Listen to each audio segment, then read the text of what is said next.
да? Угу. Так. Я хочу поблагодарить всех, кто оценил мою работу. Те, кто работает в нашей сфере, он понимает, насколько сложно и насколько в самом-то деле такая субъективная оценка нашей деятельности.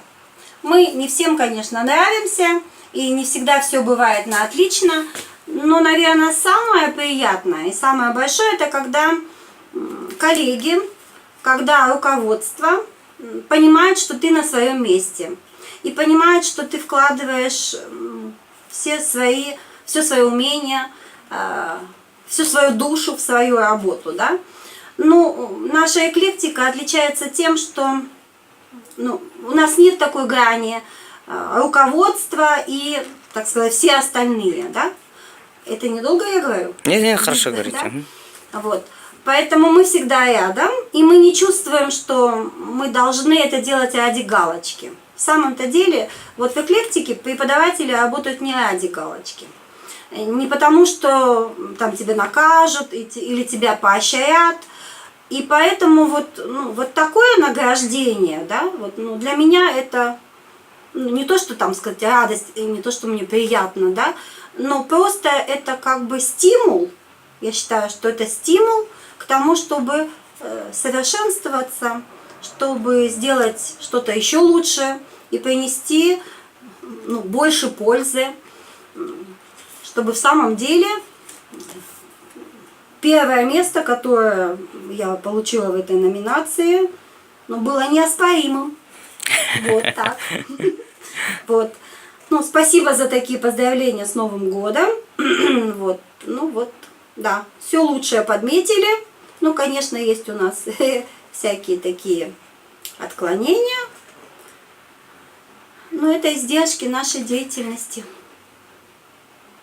Вот. Все. Да. Вас тоже поздравляем с первым местом. Угу. Что вы пожелаете преподавателям, которые не смогли дойти до первого места, либо еще преподавателям, которые только вступили в наши ряды?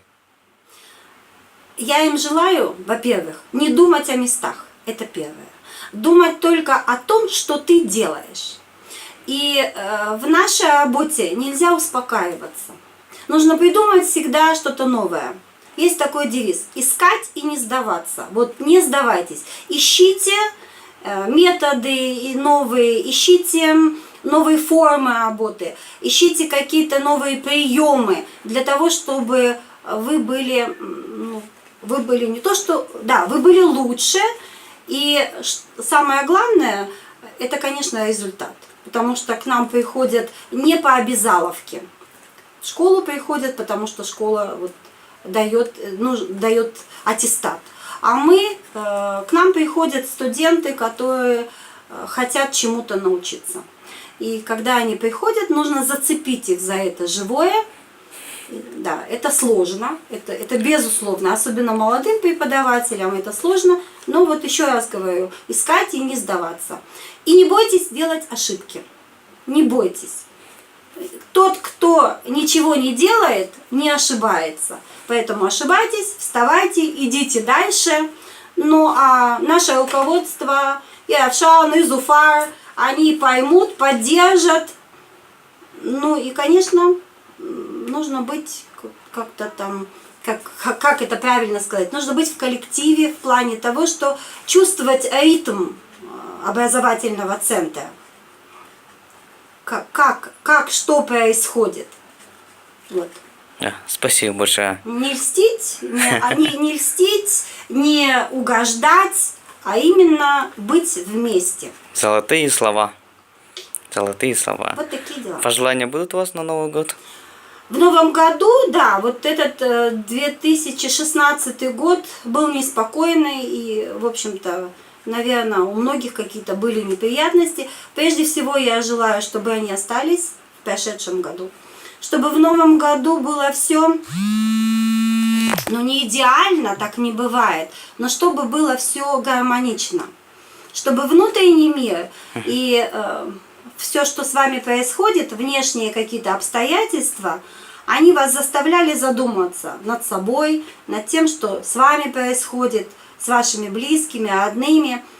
И, ну, конечно, быть счастливым. Оказывается, человек сам может быть счастливым, для этого нужно просто захотеть.